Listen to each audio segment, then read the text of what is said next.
Halo, selamat pagi teman-teman semuanya. Jadi pada saat aku bikin video ini, kondisinya sekarang sedang jam 9 pagi. Jadi makanya aku ucapin selamat pagi. Tapi aku juga bakal ucapin selamat siang, selamat sore, dan selamat malam. Jadi kapanpun kalian nonton, bisa tersapa dengan baik. Oke, buat yang baru pertama kali nonton video ini, nama aku Imron Zulfikar. Sekarang aku tinggal di Maldives. Sebagaimana video-videoku sebelumnya, aku selalu ngebahas tentang kehidupan di Maldives, bagaimana cara dapetin kerja di Maldives dengan mudah. Lalu aku juga dapat banyak pertanyaan dari teman-teman, apa sih suka dukanya kerja dan tinggal di Maldives. Oke, buat teman-teman yang baru gabung silahkan di like, di komen, di subscribe channelnya, jadi biar aku makin semangat lagi untuk berbagi informasi seputar Maldives dan bagaimana caranya dapetin pekerjaan di luar negeri. Karena selain di Maldives, aku pernah tinggal di beberapa negara juga, negara lainnya. Dan ini juga kemungkinan bakal jadi bulan terakhir aku di Maldives karena bulan depan aku mau pulang. Setelah itu aku akan pindah ke benua Amerika. Nah, nanti aku akan sharing juga tentang itu sama kalian. Tapi doain ya, mudah-mudahan proses visanya semuanya pada lancar. Oke, sekarang kita masuk aja ke pertanyaan teman-teman ya. Pertanyaan tentang suka dan duka bekerja di atau tinggal di Maldives. Kita mulai ya. Dukanya dulu ya. Duka yang pertama itu adalah karena kita kan jauh dari keluarga ya, pasti kamu kangen sama keluarga. Kebetulan aku masih sendiri, masih single ya, jadi paling-paling kangen sama orang tua, kangen sama teman-teman atau sama saudara-saudara gitu.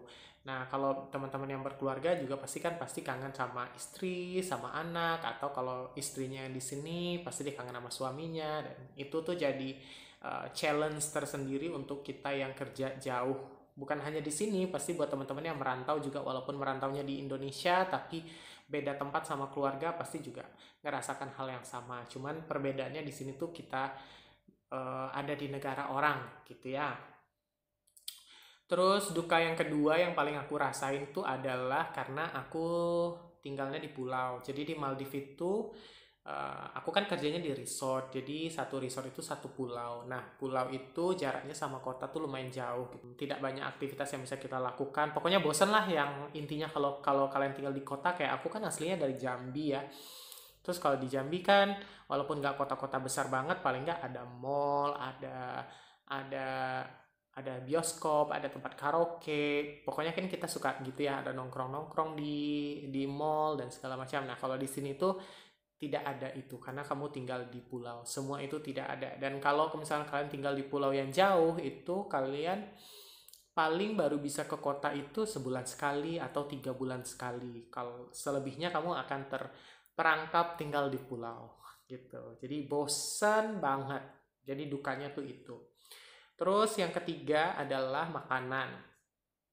Kalau kalian pernah nonton videoku sebelumnya perihal makanan, makanan di sini tuh sebenarnya berlimpah ruah ya. Jadi kita modelnya makannya prasmanan, kantinnya itu buka 5 kali dalam sehari. Itu kalian bisa tonton di videoku sebelumnya. Makanannya juga pada dasarnya melimpah ruah. Nah, tapi tetap aja kan kita orang Indonesia ini pasti kita kangen lah, kangen makanan. Misalnya kayak aku kemarin tiba-tiba aku kangen pengen makan pempek, terus di sini nggak ada. Pengen makan rendang, di sini nggak ada. Terus banyaklah makanan Indonesia yang kita kangenin gitu loh.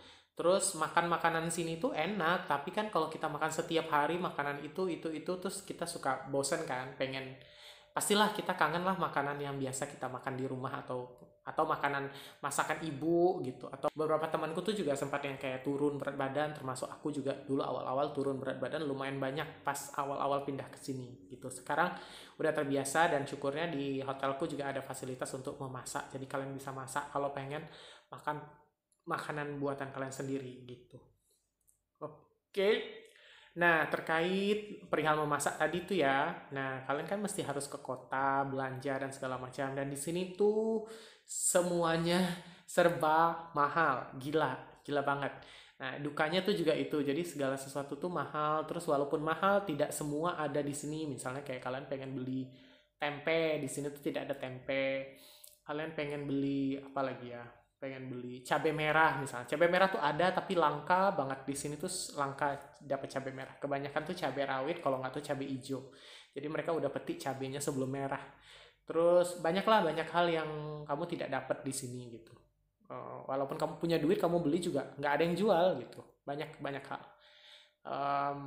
Itu. Terus apalagi ya, terus kebiasaan orang sini tuh dia memang tipikalnya lambat gitu, salah satu dukanya ya. Jadi kalau kalian bekerja sama orang sini, ya kalian harus sabar-sabar karena kalau misalnya kalian mau bicara sama mereka, kalian harus ngomong itu sampai berkali-kali baru dikerjain sama mereka. Terus segala sesuatu tuh lambat gitu. Misalnya kalau aku mau ke bank misalnya, proses di banknya itu semuanya lambat. Kayak misalnya bikin rekening itu baru jadi setelah 3-4 hari. Terus kartu kamu tuh baru akan jadi setelah seminggu kemudian gitu. Jadi prosesnya amat sangat lambat. Kalau kita kan di Indonesia bikin rekening jangankan 1 hari, dalam 30 menit udah langsung jadi rekening baru ya. Habis itu ATM-nya langsung dikasih, segala macamnya, apa misalnya bankingnya baru langsung diaktif juga pada saat itu juga gitu. Kalau di sini bikin banknya 3 hari, kartunya baru bisa jadi nanti seminggu kemudian baru kamu ambil lagi ke banknya, terus bankingmu 3 hari kemudian baru aktif kayak gitu. Jadi serba lambat gitu. Gitu ya. Terus, jadi kalau kalian mau kerja sama orang sini tuh mesti agak sedikit bersabar hati, dan orang sini tuh juga agak agak tidak bisa senyum gitu. Kalau misalnya kamu datang ke bank atau kamu datang ke fasilitas-fasilitas umum, itu customer service-nya jarang banget yang senyum. Jadi kamu tuh kayak dicuekin dan dijutekin gitu. Ke supermarket juga sama. Itu memang udah karakternya orang sini tuh modelnya seperti itu. Tapi mereka baik gitu. Memang dia lambat dan kurang senyum gitu ya. Oke, kemudian dukanya lagi itu em, fasilitas kesehatan di sini tuh kurang memadai ya. Jadi kalau misalnya kalian ada perlu apa-apa, misalnya kalian ada obat-obatan yang merasa kalian ketergantungan dengan obat tersebut, kalau bisa kalau kalian kesini kalian bawa sendiri dari rumah. Jadi bawa aja banyak-banyak obatnya. Terus rumah sakit di sini tuh cuma ada beberapa, dan pelayanan kesehatannya tuh masih amat sangat rendah sekali gitu ya. Jadi ya karena dokter, perawat itu bukan dari sini, kebanyakan dokter dari Sri Lanka atau dari India atau dari Pakistan. Perawat itu kebanyakan dari India, bahkan dari Indonesia juga banyak perawatnya. Jadi fasilitas kesehatan di sini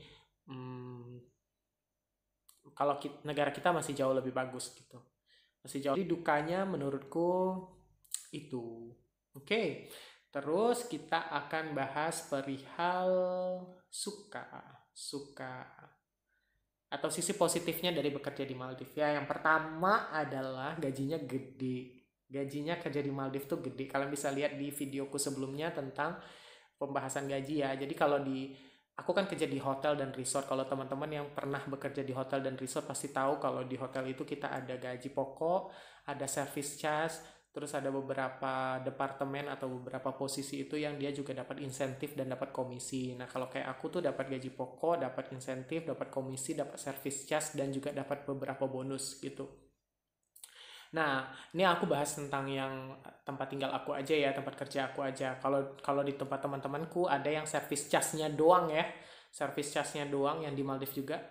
Contohnya misalnya kayak di Waldorf Astoria atau teman-teman yang kerja di Vela Private Island, itu service charge-nya aja itu 1 bulan bisa 45 juta. Service charge-nya aja, itu belum termasuk gaji dan lain-lain. Nah, kalau di tempatku sekarang service charge-nya itu kurang lebih antara 7 juta sampai dengan 15 juta. Jadi kalau misalnya lagi rame, biasanya di sini itu musim ramenya itu pada bulan November, Desember, Januari, Februari itu rame. Nah, itu service charge-nya bisa 15 juta. Nah, itu belum termasuk gaji pokok, insentif, dan segala macam. Nah, seperti pembahasanku yang sebelumnya, kalau lagi musim-musim rame, itu aku bisa dapat sampai 45 juta 1 bulan. Kalau lagi sepi-sepi, lagi musim sepi gitu, aku dapatnya, ya minimum aku dapat sekitar 20 juta 1 bulan. Oke? Terus di sini karena kita tinggalnya di pulau, jadi akses kita menuju ke kota itu susah, dan apa namanya, dan nggak ada mall, nggak ada ini, nggak ada itu gitu loh segala macam. Jadi kita tuh bisa simpan uang lebih mudah. Kalau misalnya kayak aku dulu sempat kerja di Singapura sebentar, itu simpan uang susah banget karena banyak mall tiap hari nongkrong sana sini gitu. Jadi tantangannya itu. Kalau di sini kamu bisa simpan tuh boleh dibilang ya mungkin gajimu tuh boleh dibilang utuh. Kalau kamu hemat banget tuh gajimu tuh bisa utuh, bisa tersimpan semua. Terus yang enaknya lagi di sini itu gaji kamu itu udah lepas pajak. Maksudnya kita bukan berarti kita tidak bayar pajak, tapi kita bayar pajak, tapi pajaknya tuh 100% dibayarin sama perusahaan. Contoh, misalnya gajiku, contoh aja ya. Contoh misalnya gajiku 10 juta misalnya. Nah, 10 juta yang aku terima itu utuh 10 juta karena pajaknya udah dibayarin sama perusahaan. Nah, kalau kita kerja di Indonesia kan misalnya gajimu 8 juta, terus dipotong pajak, BPJS Kesehatan, BPJS Ketenagakerjaan itu pemotongannya bisa sampai 500 ribu. Aku ingat waktu itu aku kerja di Indonesia gajiku 8 juta, pemotongan pajakku tuh 600 ribu. Pajak sama BPJS dan lain-lain.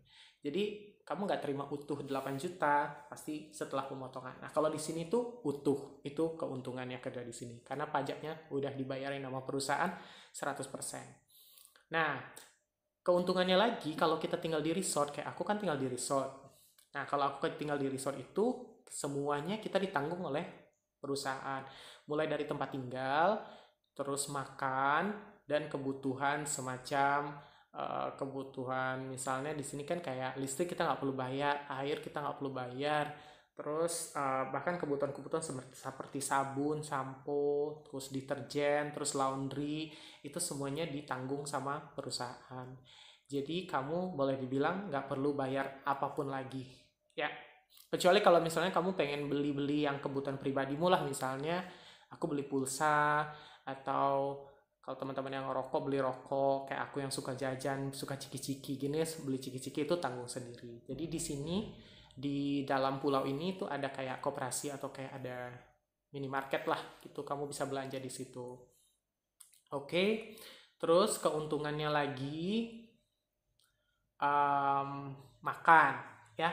Makan itu di sini tuh makan sebenarnya makannya tuh melimpah ruah, makanannya tuh banyak banget. Nah, cuman seperti yang aku bilang tadi, cuman kan kalau kamu makan makanan itu setiap hari kan pasti bosan gitu. Tapi pada dasarnya makanannya itu layak, melimpah ruah sih sebenarnya, melimpah ruah sekali. Cuman ya tidak semua makanannya cocok sama lidah kita, tapi banyak pilihan, makanannya banyak pilihan. Cuman ya itu tadi kadang-kadang kita masih sering bosan kan, masih tiba-tiba pengen makan pempek, pengen makan kelepon, pengen makan ini dan itu segala macam. Tapi pada dasarnya makanannya kamu tidak perlu khawatir dengan makanan. Oke? Keuntungannya lagi yang paling aku suka kerja di sini itu adalah lingkungan kerjanya menyenangkan. Kenapa aku bilang lingkungan kerjanya menyenangkan? Pertama, kita tuh udah kayak berasa saudara di sini. Kenapa? Karena kayak aku yang jauh dari keluarga, tuh teman-teman yang lain juga yang jauh dari keluarga, kayak roommate aku nih, ini kan orang Filipin, roommate aku. Jadi kita tuh udah kayak saudara gitu loh. Kita udah kayak saudara, kita ketemu itu bukan hanya di tempat kerja, tapi kita pulang ke kamar juga kita ketemu. Pokoknya hari-harian karena kita tinggal di pulau yang sama kan. Jadi kayak bener-bener udah berasa keluarga, udah nggak berasa sebagai mitra kerja, tapi udah berasa keluarga. Jadi hubungan kita di tempat kerja pun jadinya enak dan baik. Nah, terus juga untungnya lagi kita tuh punya semacam international relationship. Karena kenapa?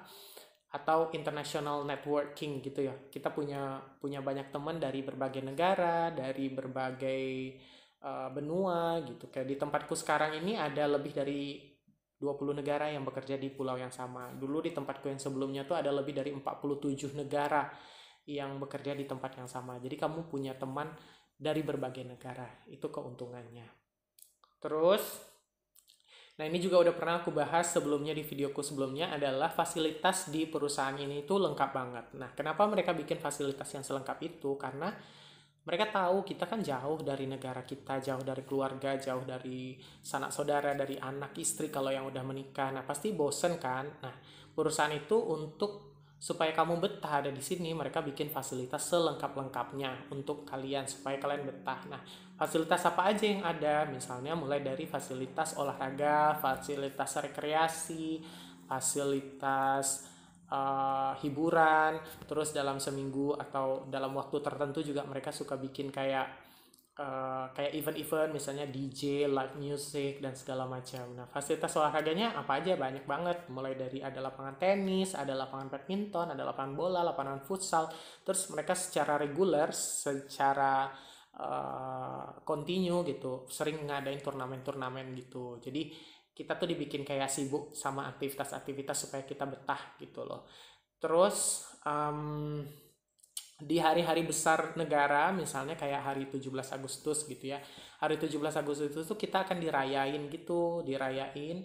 Terus sama penyelenggaranya akan kayak ada special food. Jadi pokoknya hari itu tuh khusus makanannya tuh makanan Indonesia aja semuanya gitu. Sambil kayak di kantin gitu, siang-siang kita ke kantin, kita dimasakin masakan Indonesia, kita makan makanan Indonesia sambil diputerin lagu-lagu perjuangan, lagu-lagu kepahlawanan gitu ya. Begitupun dengan negara-negara lain. Jadi lumayan lah, walaupun cuma sekali setahun kita bisa makan makanan Indonesia gitu. Pokoknya apa yang dilakukan oleh tim human resources atau tim apa namanya welfare untuk kita betah itu luar biasa. Fasilitasnya juga lengkap sekali. Nah, seterusnya, nah, kalian tuh bisa belajar hal-hal baru di sini. Yang menyenangkannya itu juga dapat belajar hal-hal baru. Misalnya kayak aku ya, dulu aku nggak bisa surfing, aku bisa surfing itu sejak di sini. Aku dapat sertifikat diving juga sejak aku tinggal di Maldives. Dan kamu tuh bisa dapat harga khusus, bahkan bisa dapat gratis gitu. Untuk beberapa hal tuh kamu bisa dapat gratis. Misalnya kamu bikin aja kamu temenan sama bagian diving centernya atau bagian sport and recreationnya, jadi kalian bisa ikut itu dengan gratis dan cuma-cuma. Jadi keuntungan tersendiri kan, kayak aku bisa belajar surfing itu gratis dari awal sampai bisa. Terus dapat snorkeling apa, diving juga aku belajarnya di sini dan aku dapat sertifikatnya di sini. Sertifikatnya aku bayar sih, sertifikat membayar, tapi kursus dan pelatihannya semuanya aku dapat gratis. Jadi keuntungannya itu. Nah, itulah suka dan duka aku tinggal di Maldives dan kerja di Maldives. Semoga ini bisa memotivasi kalian kalau kalian pengen kerja di sini dan juga memberikan informasi buat kalian. Nah, itu versi aku. Aku juga akan coba tanya ke teman-temanku versinya mereka, suka dan dukanya kerja di Maldives itu seperti apa. Oke, terima kasih buat yang sudah menonton. Jangan lupa untuk di like, subscribe, dan di share. Kalau misalnya ada yang mau ditanya, silahkan ditanyain. Nanti aku akan bikin Q&A atas semua pertanyaan-pertanyaan yang udah masuk. Nanti aku akan jawab di video selanjutnya. Terima kasih semuanya. Bye.